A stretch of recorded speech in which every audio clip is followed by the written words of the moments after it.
National spokes person ఇచ్చాము. నువ్వు ఏం చేసావు నీ పోస్ట్ కి? నువ్వు ఎన్ని నేషనల్ స్పోక్స్ పర్సన్ గా నువ్వు ఎన్ని డిబేట్లకు పోయావు, ఎన్ని ప్రెస్ మీట్లు పెట్టావు? ఇంగ్లీష్ లో పెట్టావా? ఓకే, అది పక్కన పెడదాం.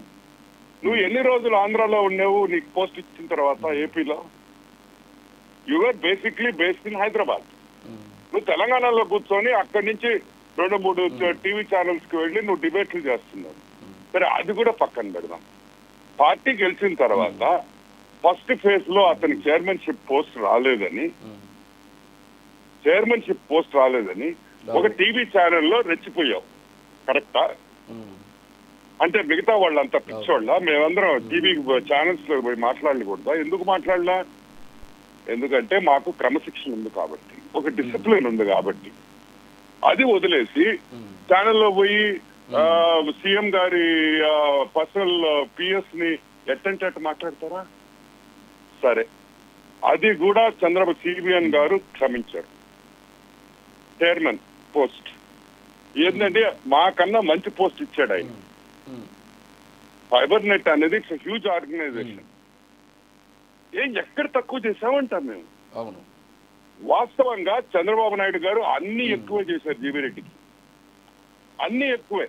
ఇప్పుడు ఆయన కన్నా త్యాగాలు చేసిన వాళ్ళు ఏపీలో తెలుగుదేశం పార్టీలో క్యాడర్ లేదా? ఏదో చార్టెడ్ అకౌంటెంట్ అని ఆయన చెప్పుకుంటాడు. ఆయన చార్టెడ్ అకౌంటెంట్ కాదు కూడా ఐ హావ్ నో ఐడియా. నేననేది పోనీలు చదువుకున్నాడని ఆయనకి అంత ఇంపార్టెన్స్ ఇచ్చి మాకు చైర్మన్ పోస్ట్ సెకండ్ రౌండ్ లో వచ్చి మేము బాబు గారిని కలిసినప్పుడు, మేము అందరం ఉన్నప్పుడు మా ముందరే బాబు గారు ఏం చెప్పారు జీవిరెడ్డికి? జీవి, రాజకీయాల్లో సహనం ఉండాలి, రాజకీయాల్లో ఓర్పు ఉండాలి, లేకపోతే రాజకీయాల్లో సక్సెస్ కాము అని జీవీ రెడ్డికి మా ముందర ఎంత ముచ్చటగా చెప్పాడు. ఒక తండ్రి కొడుకు చెప్పినట్టు చెప్పాడు. అది వాస్తవమే కదా? మీరు ఒప్పుకుంటారా? ఒప్పుకోవాలి అందరూ. రాజకీయాల్లో సహనము, ఓర్పు ఉండాలి. రైట్. అసలు చైర్మన్ అనే క్యాండిడేట్ కి ఏమి పవర్స్ ఉన్నాయండి చెప్పండి? జీవిరెడ్డి చదువుకున్నాడు కదా, claims to be a lawyer. అంత మాత్రం బుద్ధి లేదా? చైర్మన్ కి ఏముందండి ఎగ్జిక్యూటివ్ పవర్? ఒక ఏపీలోనే కాదు, కర్ణాటక, కేరళ, తమిళనాడు, మహారాష్ట్ర, నువ్వు ఏ స్టేట్ కన్నా పో, no board chairman has executive power. Executive power అంటే ఏంటి? నువ్వు ఒకరిని తీసేదానికి లేదు, ఒకరిని ఉంచుకునేదానికి లేదు, నువ్వు చెక్స్ కూడా సైన్ చేయలేవు. ఫైనాన్షియల్ పవర్ లేదు, ఎగ్జిక్యూటివ్ పవర్ లేదు. It is a nominated post. Yes, nominated post అన్నప్పుడు నీకు నెక్స్ట్ బాస్ ఎవరు? పిసి జనార్దన్ రెడ్డి లేదా చంద్రబాబు నాయుడు గారు. ఎస్, నువ్వు తీయాలనుకున్నావు 400 మంది. వెరీ గుడ్, మంచి పని. I'm not denying it. ఎవరితో కన్సల్ట్ కావాలా? ఎవరితో కన్సల్ట్ కావాలా? మినిస్టర్ తో కన్సల్ట్ కావాలా? మినిస్టర్ తో పాటు మాట్లాడాలి. ఆ ఐఏఎస్ ఆఫీసర్ ని కలిపి నువ్వు ప్రెస్ మీట్ పెట్టాలి. ఎస్, 416 మందిని తీసేసాడు కదా, లిస్ట్ ఇచ్చాడండి. 416 మందిని లిస్ట్ రిలీజ్ చేశారా? చేయలేదే నాకు తెలిసి. ఎందుకు రిలీజ్ చేయలే లిస్టు? వాళ్ళు ఆఫీస్కి వచ్చారా లేదా? ఎందుకు డేటా ఇవ్వలేదు? నేను ఎందుకు చెప్తున్నానంటే, నువ్వు ఒక పని చేసినప్పుడు పక్కాగా చెయ్యి, 100% ప్రూఫ్ తో చెయ్యి.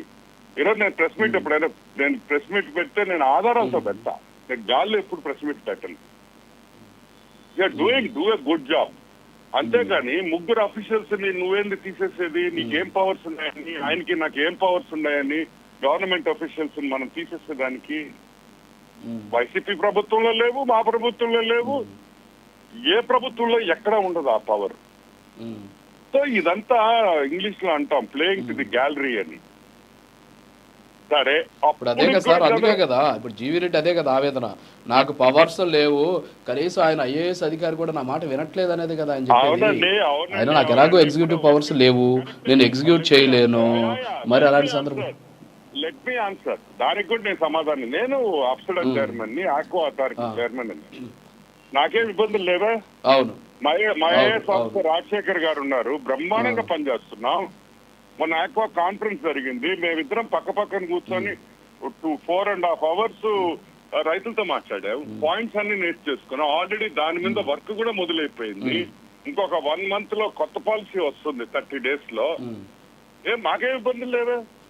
ఇన్ఫాక్ట్ రాజశేఖర్ గారు ఐఏఎస్ ఆఫీసర్ రాజశేఖర్ గారు సరే, ఇక్కడ వెంకటరమణారెడ్డి గారు ఒక క్వశ్చన్, నేను ఒక స్ట్రైట్ క్వశ్చన్ అడుగుతా మిమ్మల్ని. చెప్పండి, స్ట్రైట్ ఆన్సర్ ఇస్తా. నేను స్ట్రైట్ క్వశ్చన్ ఏంటంటే సార్, ఇప్పుడు జీవీ రెడ్డి ఈ ఇష్యూకి సంబంధించి ఆయన ఎంచుకున్నటువంటి వేదిక రాంగు. సో మీడియాలోకి వచ్చి చెప్పాల్సినటువంటి అవసరం లేదు. మీరు చెప్పినట్టు నెక్స్ట్ బాస్ ఎవరు, మంత్రి బి జనార్దన్ రెడ్డి గారితో ఆయన మాట్లాడితే సరిపోయి ఉండేది. లేదు, చంద్రబాబు గారితో వెళ్ళి డిస్కస్ చేస్తుంటే సరిపోయి ఉండేది. కానీ అలా చేయకుండా ఆయన వేదిక ఎంచుకున్నటువంటి మార్గం రాంగు. ఇది ఖచ్చితంగా ఎవరైనా సరే అంగీకరించాల్సిందే. అయితే ఇక్కడ ఏంటంటే, నా స్ట్రైట్ క్వశ్చన్ ఏంటంటే, ఈరోజు అంతమంది ఉద్యోగుల్ని చేర్చుకున్నారు. ఇక్కడ కళ్ళ ముందు కనిపిస్తోంది, చంద్రబాబు నాయుడు గారి హయాంలో 108 మంది ఎంప్లాయీస్ తోటి దాదాపు 10 లక్షల కనెక్టివిటీ ఉన్నది. వైసీపీ హయాంలోకి 1300 చిల్లర మంది ఎంప్లాయీస్ వస్తే అది 4 లక్షలకి పడిపోయినటువంటి పరిస్థితి. దాదాపు 2400 కోట్లు అప్పు చేసినటువంటి పరిస్థితి కళ్ళ ముందు కనిపిస్తుంది. సో దీన్ని అడ్డుకోవాలి, కనీసం నాకు సహకరించండి అని చెప్పేసి ఆ దినేష్ గారితో మాట్లాడే ప్రయత్నం చేస్తే ఆయనకి 4 పదవులు ఇచ్చి పెట్టారు మీరు. మరి ఆ 4 పదవులకు ఆయన న్యాయం చేయాలి. సో ఆయన కూడా అక్కడ బ్లేమ్ చేయలేనటువంటి పరిస్థితి. మరి ఇలాంటి సందర్భంలో అసలు చైర్మన్ ఏం చేయాలి చెప్పండి? రైట్, దానికి ఆన్సర్ ఇస్తా. చైర్మన్ అనేవాడు తలకాయ ఉన్నోడు. ఎవడైనా చైర్మన్ ఒక పని చేయాలంటే దాని లీగల్ కాంప్లికేషన్స్ చూసుకోవాలి. నువ్వు 400 మందిని 500 మందిని తీసేదానికి నువ్వేం దేవుడు కాదు, జడ్జి కాదు, ప్రైమ్ మినిస్టర్ కాదు. నువ్వు 400 మందిని రేపు తీసేస్తావు. తీసే పవర్స్ నువ్వు లేవు. నువ్వు ఎలా తీస్తావు? అది పక్కన పెడితే రేపు వాడు హైకోర్టుకు పోతే ఏం చేస్తావు? I'm asking a simple question. In any action there will be a reaction. మనం ఏ యాక్షన్ తీసుకున్నా దానికి రియాక్షన్ ఉంటుంది. ఆ రియాక్షన్ ఏమొస్తుంది?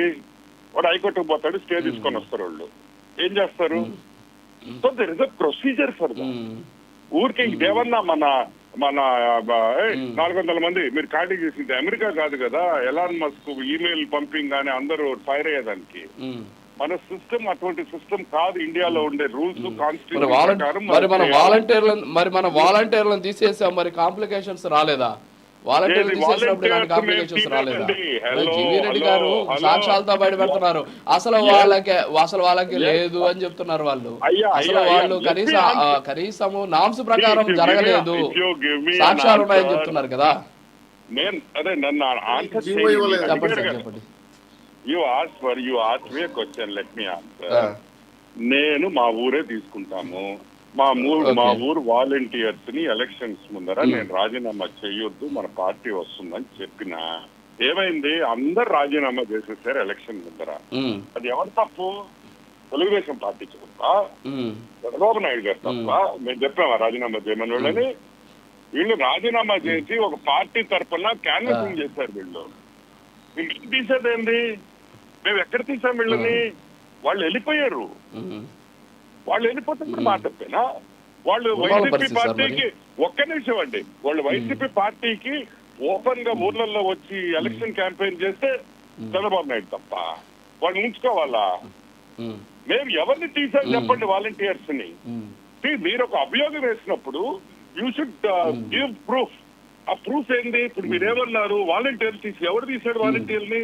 వాళ్ళకై వాళ్ళు రాజీనామా చేసి ఆల్మోస్ట్ మీకు గుర్తున్న ఎలక్షన్ ముందర 1,00,000 మంది రాజీనామా. ఒక్కొక్క జిల్లాలో 5,000 మంది, 3,000 మంది, 1,000 మంది, 600 మంది ఎవరు అనౌన్స్ చేశారు? వైసీపీ పార్టీ వాళ్ళు కదా.